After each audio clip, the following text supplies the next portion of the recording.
Yep.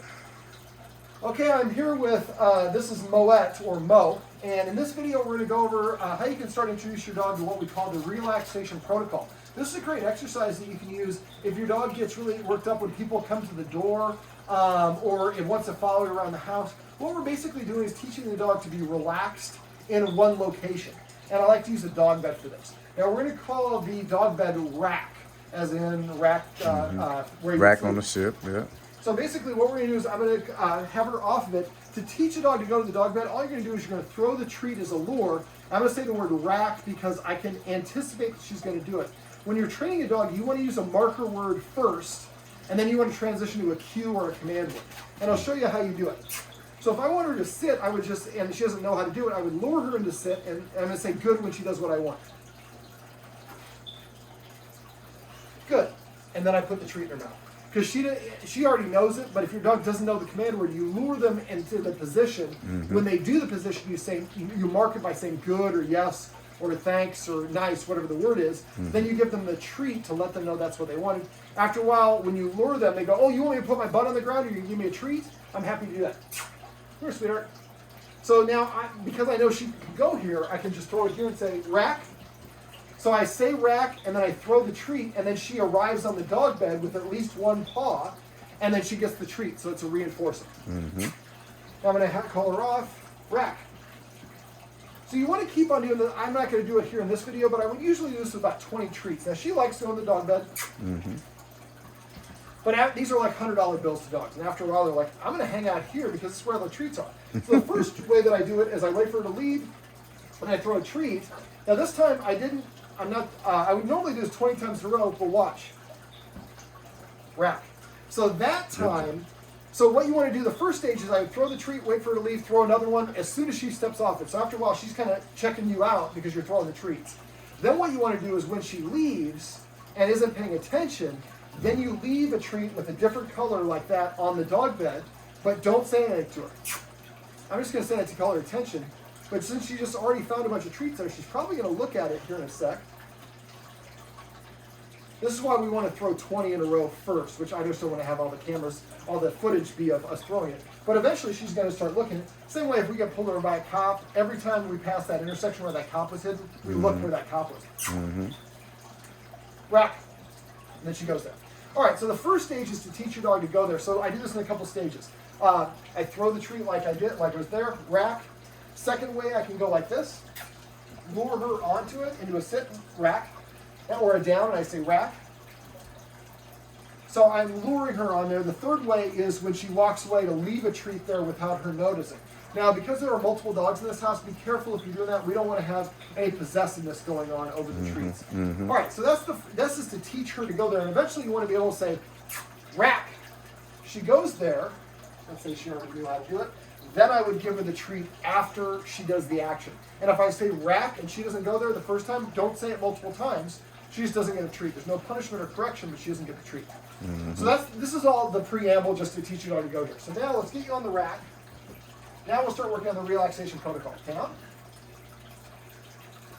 So what I'm going to do is I'm going to do a series of motions and steps and weird things that come back to her, and she gets a treat after each one, but they're very short to begin with.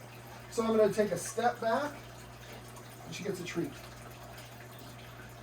Step back, step to the side, step back, treat. Step back, throw my arm out, don't throw up, come back and give her the treat. So it looks like I'm doing really little things, but it's helping the dog practice. Now I turn and I walk a step away, but I come back. Now the key to this is a lot of people get greedy and they would walk all the way up the stairs. That's going to cause her to get up. The idea for this is to have little actions that gradually get a little bit more. First 1 step, then 2 steps, then 3 steps, then 3 steps in a turn, 3 steps in a turn with the arm up, 3 steps in a clap, 3 steps in a spin, 3 steps in a sit down to the couch, or 4 steps. And right there, that's an example. I waited too long, she got bored and went on to other things. So let's try to do this again. We'll try to do a short series. Yeah? So I'm going to take 1 step back, come back and give her the treat. 1, 2 steps back, come back and give her the treat.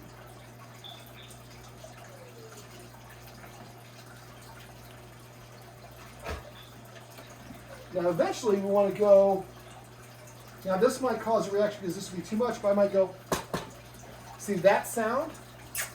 The knocking is associated with the door. That becomes almost a cue.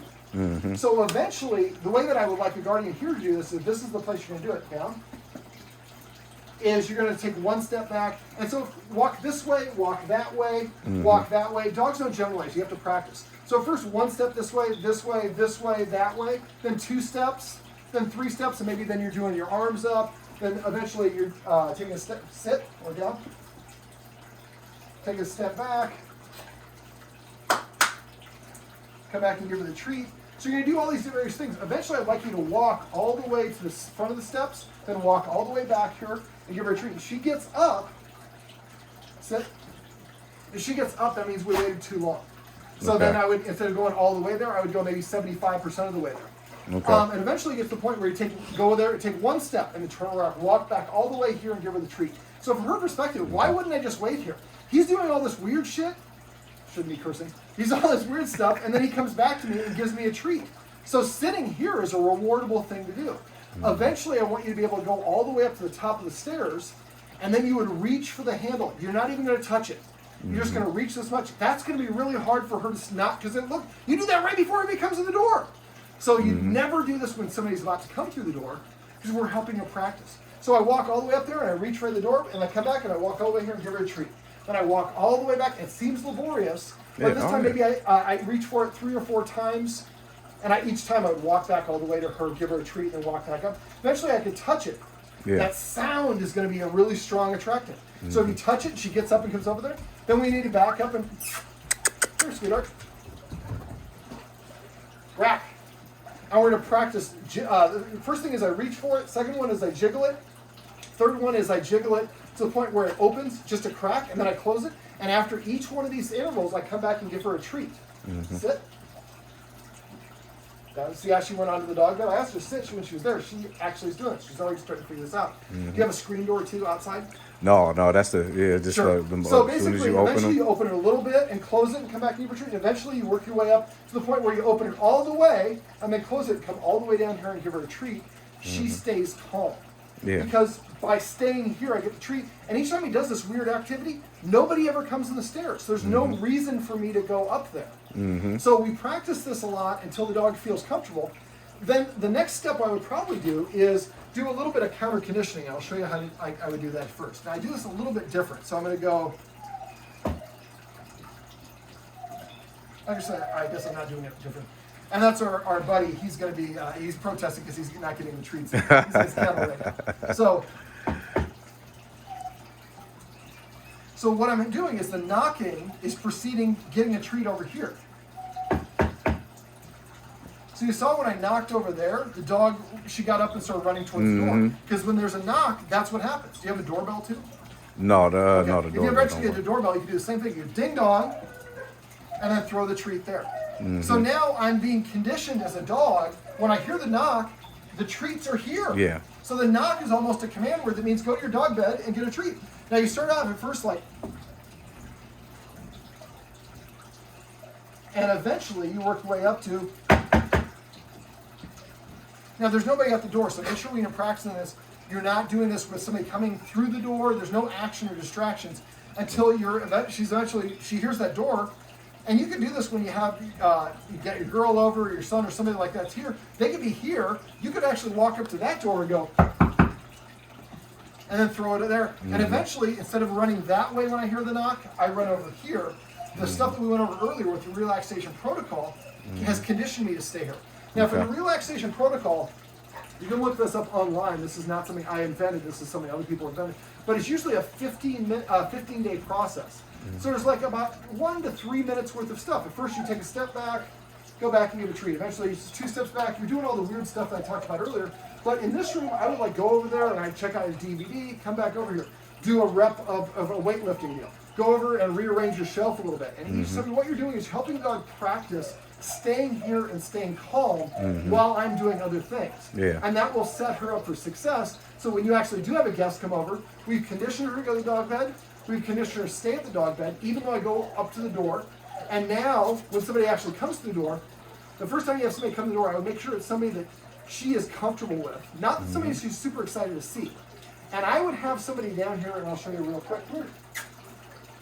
So let's say that in this one you're going to need a partner for. So you're going to have somebody here with a bunch of treats. So you're going to walk all the way to the door, and as soon as you open that door, the person's going to be like, as you're opening the door and letting the person in, well, I could go up to that person, but why would I do that? Because I'm staying right here and I'm getting a main line of treats. Now, first you saw how quickly I'm doing it. Eventually I go treat, 1, 2, treat, 1, 2, treat. And eventually it's 1, 2, 3, 4, treat. So what are we doing? We're helping her practice staying here instead of running up to the door and jumping up on the guest, because that's an exciting time. And also she's trying to help out. She wants to do something to contribute to the house. I asked you earlier, what could she do to contribute? And the guardian had difficulty kind of coming up with a reason, which a lot of my clients do. Well, what can you do to make my guardian happy or contribute to this house? Boy, staying right here in the dog bed, it seems to make him very happy. And I get rewarded with a lot of treats, so this is what I'm going to do. And she is a guard dog. If somebody comes to the door and they mean you harm, you can call her. She could probably be up there in about 2 seconds. But the distance of her between her and the door is going to help her feel more relaxed. Now, she's a guard dog, but she's been completely relaxed to me the whole time. She hasn't shown any signs of aggression. She did get surprised by somebody that came in and she mouthed the person a little bit. But from everything I've seen, she's been a nice, relaxed dog. But this is, again, one of those things where we can help her practice a behavior that we want. If we don't tell the dog what we want them to do, they're going to kind of try to figure it out on their own. Sometimes they guess wrong, and I'm thinking that's what happened, because that's the only time she's ever had this sort of instinct. So if we come up with this scenario where she knows, when there's somebody at the door, I go here and I chill out right here, and then guests come over, and eventually the guests can come over and give her a bunch of treats for staying here as well. And she's like, shoot, the world is my oyster. I don't have to go to the door. The door people come to me. Yeah, yeah. Well, this is my sweetheart, Mo, or Moet, and this is how you can teach your dog to go to the dog bed and use the relaxation protocol to help your dog relax, as well as how to condition your dog to stay at the dog bed when guests come to the door. All right, let's stop it.